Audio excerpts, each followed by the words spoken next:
celebrity drag race. Um, who are these people? I know. Shady. Shady. Shady. Shady. Shady. Oh, anyway. And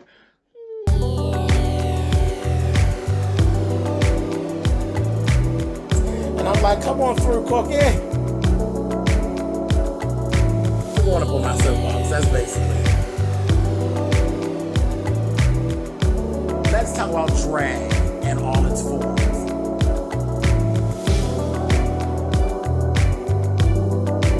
What, Cookie?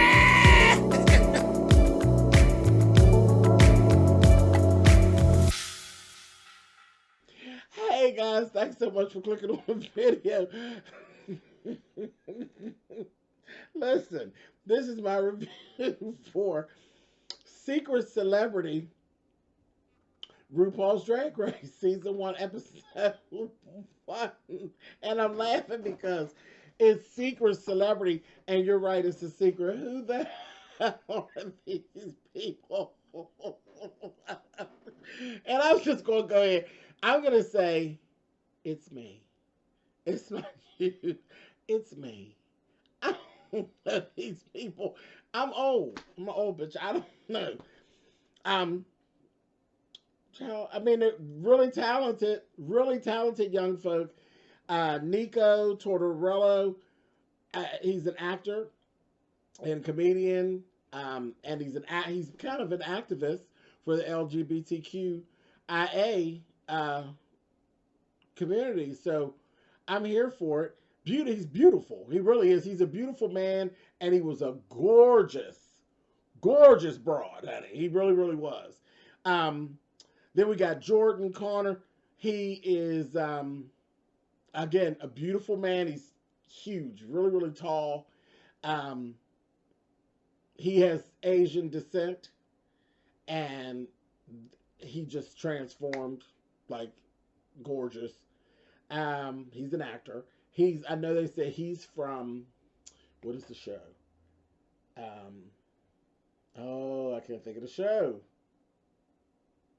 It'll come back to me. But again, it's a show that I don't actually watch. It's a younger, the demographic is totally young. A drama series. And then there was Jermaine Fowler, who is a comedian. And he had a very interesting background story, and it was uncanny how much when he was up in, he really looked just like his mother. Well, I look like my mother too, but he looked just like his mother. Just like his mother. I was like, oh my gosh. So anyway, these were the secret celebrities. Your secret's safe with me, because I don't know who to tell that you did it, honey. I don't know.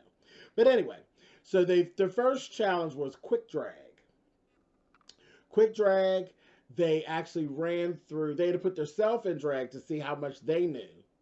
And they had to run through like an obstacle course of actually getting in drag for like the wig and the body and the dress.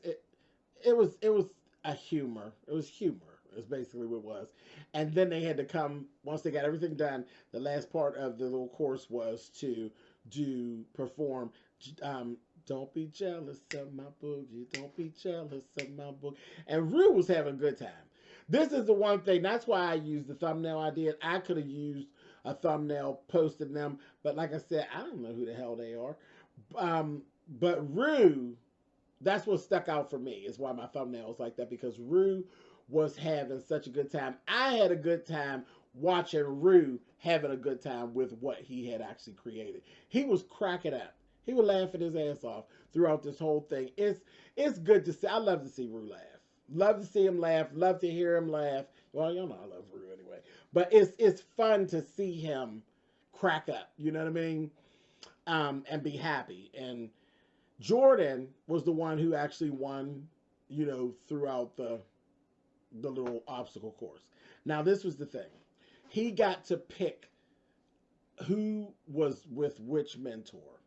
Now, your mentors were Bob the Drag Queen, Monet Exchange, and Trixie Mattel. So Jordan chose Trixie for himself. He chose Bob the drag queen for Jermaine, and he chose Monet for Nico. Okay, so let me tell you a little bit about them. Now, the whole thing is they're basically going to go through the drag race experience. The prize at the end of it is $30,000 going to a charity of their choosing. Nico is basically one of us, flat out. Nico's a drag queen in waiting. He basically was very well versed on Drag Race, very well versed on drag in general, and like he had put in his audition tape, and he was ready to go. You know, he was listen. He was like, "Bitch, I ain't wasting no time. Let's go." And it wasn't his first time in drag, and you could tell. And he's non-binary. Okay, so he wants to break the rules, and he wanted to play these games, and he had this whole thing about not wanting to tuck and different things like that. Like he wanted to shake up the foundation. So don't shake it up with that, honey. I don't know about that whole non-tucking thing, but okay. Listen, send him to Tuckahoe Valley, honey. But anyway, so paired everybody up. Jordan knew a bit of how he wanted his drag persona to be. He has a girlfriend, and yeah, he knew how he wanted his drag. He had thought this; it was all thought out for him, so he didn't have any reservations really about it. Just a little nervous about seeing it really come to fruition. Jermaine was the one that was clueless. Jermaine's kind of clueless. Didn't really know what was what and how it was going to be. He's basically there to have fun. He's a comedian, so he's a clown, so it didn't make no difference. He's like all in. He, like I said, he had a very interesting story. We'll talk about that a little bit more when we go further. So Maxi Challenge was going to be Snatch Game. I said, oh my gosh. So they jumped right in. They jumped straight into the fire. So they get started. Okay. So Nico wanted to either do Lucille Ball or Snooki. But he was leaning toward Lucille Ball, and they're like, girl, now Lucille Ball is that's going to be tough. But like I said, he was very, very ready to go. Almost too much so. Okay? Jordan wanted to do Chrissy Teigen. I said, okay. So the charity that Nico was working with was a trans, it was a trans charity that he was working with. Jordan's charity was cystic fibrosis. His girlfriend's father passed of cystic fibrosis, so it was really a family thing about sending the money there. Jermaine's was about sexual abuse. Okay? He had a really good friend that was sexually abused when they were younger, and it had really messed him up. He has had some real issues with that.